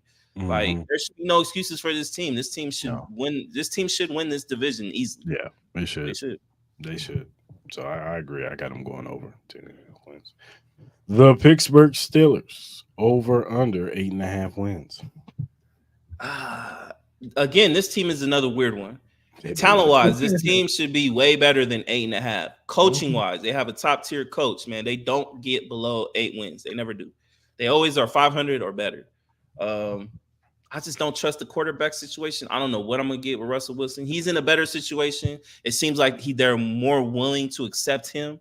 They want Mhm. him. Obviously, he Mhm. wasn't one the last year. Justin Fields is a really good backup. He still needs some development though. But I'm gonna go over though. I'm gonna go over. I think they can get 9 to 10 wins. I think they Yeah. could. I said that division is fucking deep as hell. That might be the Yeah. best division in the entire league. So Yeah, man. I agree. I'm gonna go 9 to 10 wins. mhm. Mike Tomlin, he just I don't know, he just ends up doing it and then getting them Yeah, he like does. seventh the seventh spot. And I think Russell Wilson will be in a better space. I think he's been humbled. Mhm, I think the Denver experience has humbled him to a mhm. point where now he realized, like, you know what, I need to come in, ingratiate myself with the team, not separate myself from the team, and be a part of the team. So Yeah, um, I think he'll have a better season than what he had last year, because the season last year wasn't bad. It was just toxic because yeah, Sean Payton. yeah. So I think he'll have a better season. So I'm gonna go over. I'm gonna go Mhm. over. The San Francisco 49ers over or under 11.5 wins. This team is fucking loaded. Hmm. This team should go over 11.5. This should be another third. They should be competing with the Eagles, bro. I Hmm. love the Ricky Pearsall pick on the receiver end. I think he can compete with Brandon Ayuk as the best receiver. I think he's that talented. Boy got hands, man. You pair that up with Debo, Christian McCaffrey, George Kittle, Debo, Ricky Pearsall, Brandon Ayuk. There's that offensive line. You still got Trent Williams. That defensive line is nuts. The cornerback situation is nice. The middle linebackers are fucking nice. Obviously, hopefully they can get Greenlaw back. He did have the Achilles injury. In the We got Super to see Bowl. what's up. That was during the Super Bowl, so we got to see how fast he can come back. Obviously, if he were to come back, it probably won't be till the latter part of the season, like maybe towards Mhm. like November, December. Hopefully, gear him up. But overall, man, just with Fred Warner in the middle, they still have an elite linebacking core. They just do. Fred Warner's just that nice. This got to be an over. I don't see how it can be an under. And with the coaching staff too, like should be. But there's pressure on Shanahan. There's a lot of pressure on Shanahan. He needs to win with this team. I'm gonna go under at 11 wins. Oh wow, under 11. Why? Like you said, it's just pressure, and this is going to be a definitive year for Brock Purdy. It is. His contract year is coming up. We're gonna see. You know what I'm saying? Like, and you've even said this yourself that if said quarterback was like, you was even ready to put Kirk Cousins over there in San Francisco. So I'm just saying, I feel you, man. I feel you. we'll see now these defensive coordinators. Because I even think last year defensive coordinators still didn't have a book out on him. Now they got a whole season. Let's see how Brock Purdy looks now. Man, could you imagine if they just had like Kirk Cousins on this fucking team? Look, I get Kirk Cousins can be hit or miss, but he's gonna. Kirk Cousins is an easy 4,000, 5,000 yard passer. That's what I'm saying. I'm I don't know. We'll just see. saying. We'll see. Look. Honestly, they need to win this year because They Brock do. Purdy's contract is coming up. They got a lot of decisions on that. They still got, obviously, you had the whole rumblings with the Debo and Brandon Ayuk situation. Mhm. George Kittle's getting long in the tooth. Trent Yes. Williams is getting long in the tooth. Mhm. A couple of them other players on the other defensive sides are getting a little bit long in the tooth. So This I agree with you. This is a huge year for the Niners and Kyle Shanahan, man, because if they don't win it this year, I don't know when they're gonna win it. Honestly, they should have at least one Super Bowl by now. They should. Yeah, they should. So I'm just saying, somebody might be on the hot seat. I'm just saying. I've been said that at the end of the year. This Kyle Shannon. Look, I know. I don't think they'll fire him because he's just that great of a coach. But sooner or later, bro, you've had too much talent on this team. The Niners have been loaded for the past 5 years. Mm-hmm. You've been to how many Super Bowls in those 5 years? Yeah, and you haven't came out with one Super Bowl, and you was up most of these games. You can't even close them out. So this is huge, man. This is a huge year for the Niner Nation. So good luck. Staying in their division, the Seattle Seahawks with Wink Martindale as the new head coach. Over under 7.5 wins. This is another tough one for me. I think Seattle I think they're a talented team. They've gotten better. They did. To me, this is just if you believe in Geno. This is really a Geno thing. Can Geno kind of reprise what he did 2 years ago? Right.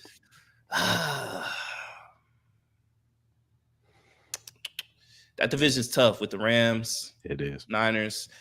I'm gonna go under. I think I could see them getting like 7 wins. I could see them getting the 6 wins. So I'm gonna go under. I'm gonna go over. I'm gonna give them 8 to 9. I'm gonna give them 8 to 9. I still think they missed the playoffs because I think that it'll be time for the transition to get Geno up out of there. But I think they got too much talent on both sides of the football. I think they'll get 8 to 9 wins. They'll still win against the 49ers or, whatever. So, and I think their defense will be better. They got 2 studs at corner. You know what I'm saying?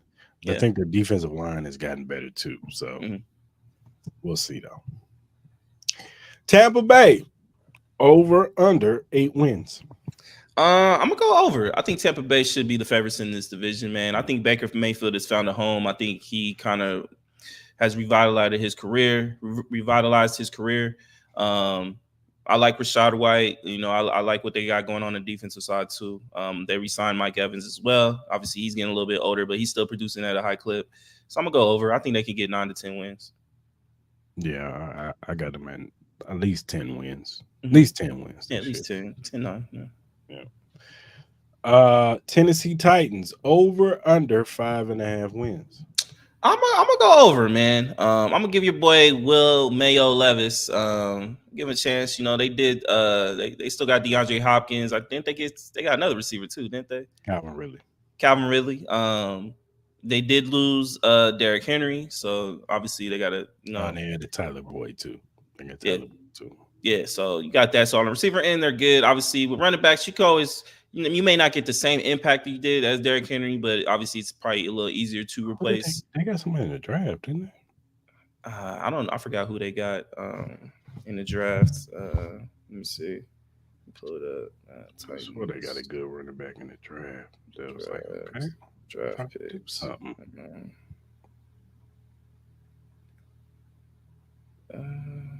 I forgot who they got.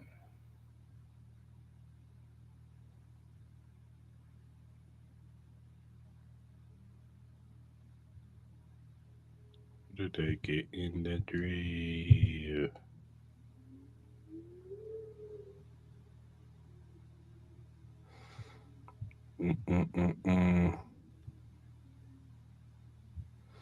I know they got offensive linemen in the first round. Oh, they got Tony Pollard. Oh, that's right. They got Tony Pollard, Tyjae Spears, Hassan Haskins, and Julius Chestnut. So Tony Pollard is their guy. And then they got J.C. Latham though. They got the left tackle from Alabama. Yeah. I'm gonna go over though. I think they can get 7 wins. Yeah, I agree. I think they could get 7. I think offensively it's just Will Levis. You know how I feel about him, but he got too many weapons to not be decent. You know what I'm saying? Like he would have to be terrible for not to get nothing out of his offense. He would be. And we got the Washington Commanders with Jaden Daniels at the helm. You want to talk about weapons? Yeah, this kid got weapons. So, What do you think? Over, under 6.5 wins? I'm gonna go over, man. I think Jaden Daniels. I think he could. I'm not saying he's gonna have a CJ Stroud type of year, but I think he could have a really solid year. I think he's gonna compete with Caleb Williams with Rookie of the Year. Yeah. They did get Austin Eckler. I think Austin Eckler is gonna be huge coming out that backfield. You said it, Terry McLaurin, Jahan Dotson. So they got some talent on there. So I'm gonna go over, man. I could see them getting about 8 wins. Yeah, I'm gonna go over too. I got them getting like 8 to 10 Yeah. on the high end. I think they'll be the second best team in that division. Of course. Yeah. Cowboys are going to be third. Giants will be last.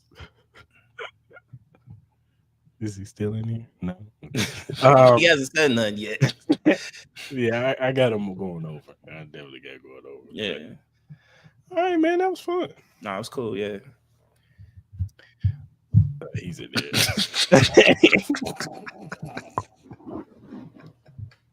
Where you been, man? We already talked bad about your team. Nah, for real. Yep, we on it again. Hey, man. Sorry, brother. Sorry, brother. Sorry, man. Sorry. Hey, man, this is what you want. You want to be bad. Yeah, they got some good quarterbacks next year, bro. So y'all gonna be a quarterback next year. Years. Y'all be all right. Well, Daniel Jones. Stop capping for Daniel Jones. Dan. Nah, man. He make y'all look mad weird in them team photos, bro. He look crazy. He ain't got no personality. He got the personality of a wall. No swag. All right, man. What's your flowers of the week, man? Oh, so let me pull it up. My flowers of the week go to mine go to Marvel. So they did so obviously they just released a new Doom comic book and they did a tribute to MF Doom who passed away. So I thought that was pretty dope. So I'm gonna give it to Marvel for them paying homage to the great MF Doom. For sure. We don't have flowers of the week. Bruh. I thought we were on a positive note today, brother. I'm on a positive note. I couldn't think of no really flowers of the week. Yeah, I ain't got nothing, man. I'm sorry. Yeah, ain't no positivity this week, bro. I can't think of. You know what? I give flowers to my lady. She's coming out with her second book. Hey, it's a children's book. It's gonna be a coloring book. You know what I'm saying? It's gonna be hitting Amazon real soon. Shout out to my lady. Man. Shout out to her, man. Congratulations on that. Yeah, man.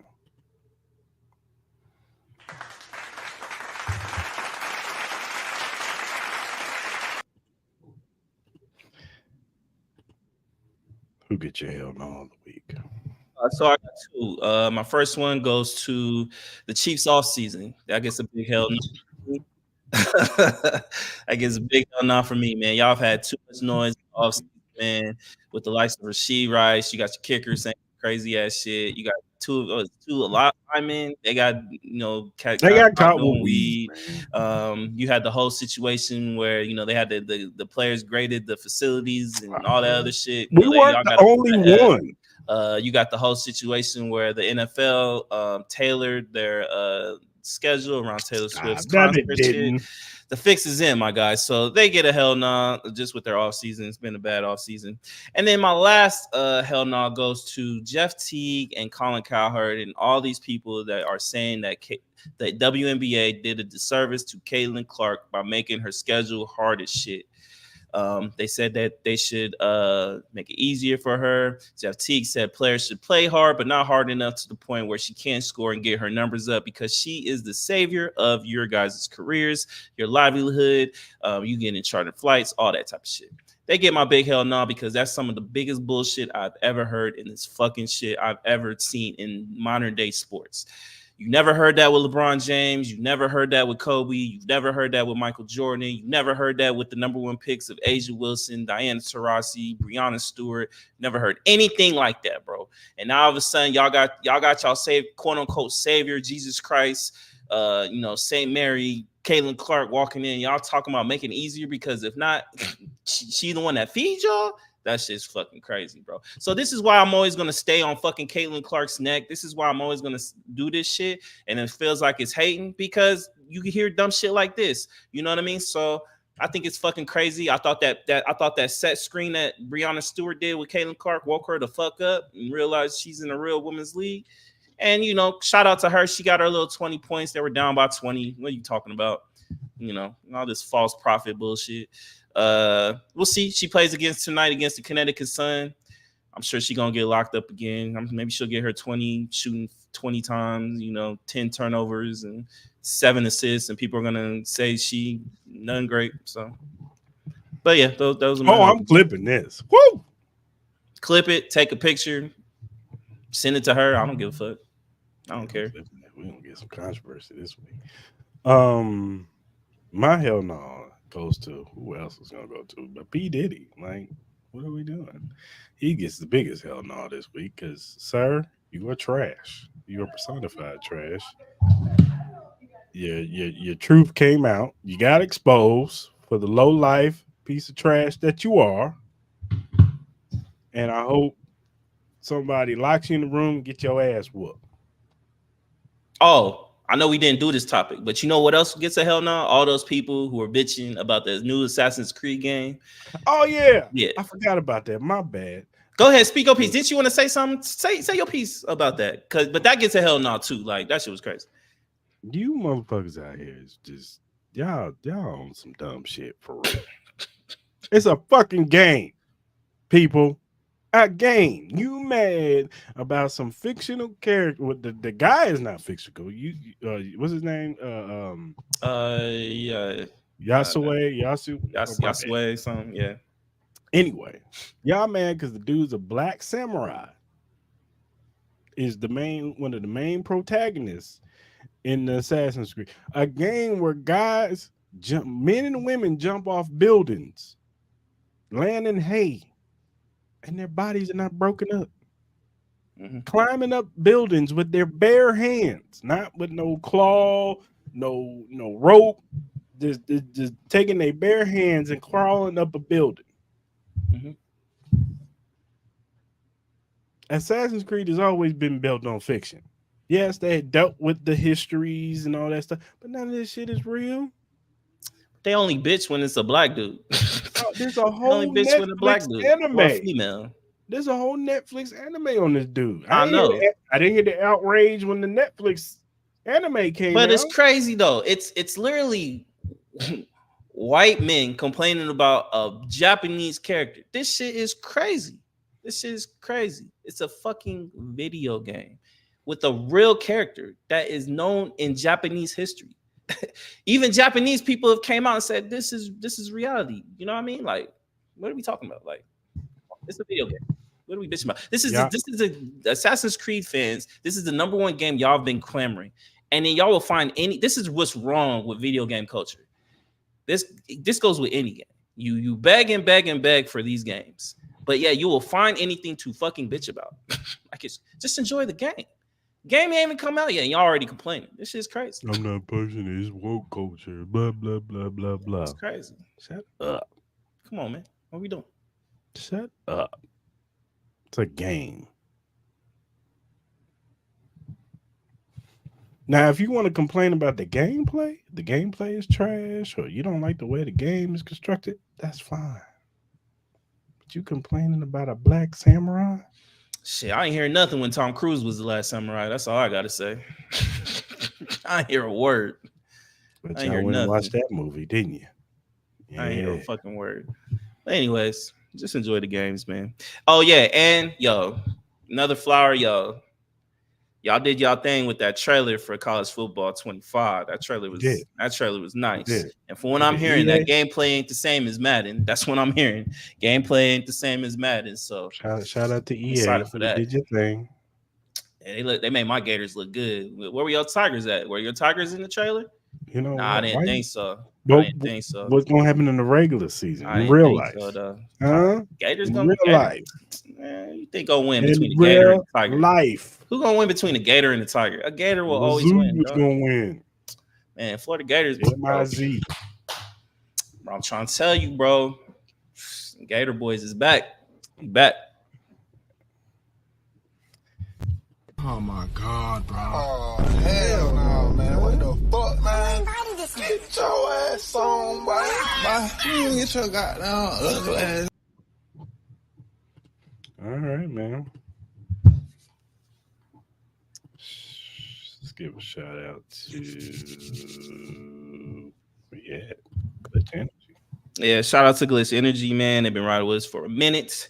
Glitch Energy drink offers a wide range of delicious flavors to suit everyone's taste preferences, whether in the fruity flavors like Maui Punch, Cherry Bomb, Blue Smurf, and grenades. There's something for everyone. Glitch Energy drink is not only great for gamers and workout warriors, but also for everyday people who simply need a boost of energy. It's a healthy choice you can feel good about. You can find more information and purchase Glitch Energy drink at glitchenergy.com. Remember to use the promo code CRISSTYLEMALL to get 10% off your purchase and start enjoying these great drinks, man. So go support Glitch. Use the promo code. Supports the pod, man. Appreciate y'all. Yeah, shout out to Glitch Energy drink. Why is your man Ryan Garcia in the front of a Mercedes rapping with orangutan grapes? What? What are you talking about? I'm on Twitter and he's in the front rapping with orangutan in the seat eating grapes. Let me see. Let me pull this shit out. Woo! Your boy's living his best life. I ain't mad at you, Ryan. Gonna get milk this shit. Oh wow.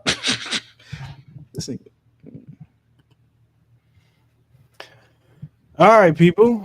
Whatever streaming platform that you use to listen to the your podcast on, Cris Lamar podcast is available. Whether it be on Apple, Spotify, Google, Amazon, iHeartRadio, whatever you listen to your podcast on, the Cris Lamar podcast is available. If you're a first time watcher on YouTube, hit that subscribe button, hit that like button, hit that notification button. So when we go live Monday at 12 p.m. Pacific Standard Time and Wednesdays 9 p.m. Pacific Standard Time, you can jump in live with us, talk about these topics with us. Give us your viewpoints on these topics that we discuss on this show. We want you guys to be a part of this podcast just as much as we are. So go ahead and hit that subscribe button. Please. And whatever social media platform that you use, whether it be Twitter, TikTok, Instagram, Facebook, Threads, Twitch, whatever you use to do your social media on, the Cris Lamar podcast is available. Go ahead and follow us. We will follow you back. Hit us up, man, if you got any critiques, feedbacks. If you have a question or a topic, whether it be sports related, music related, life related, whatever it is, hit us up, man. And if we like the question or we like the topic, we will bring it up on the show and we will shout you out on the show for giving us said topic or question. So go ahead and interact with us because we want to hear from y'all. You know what I'm saying? So you're both active on Twitter. Yes, sir. So all right, good people. Until Wednesday night, we out.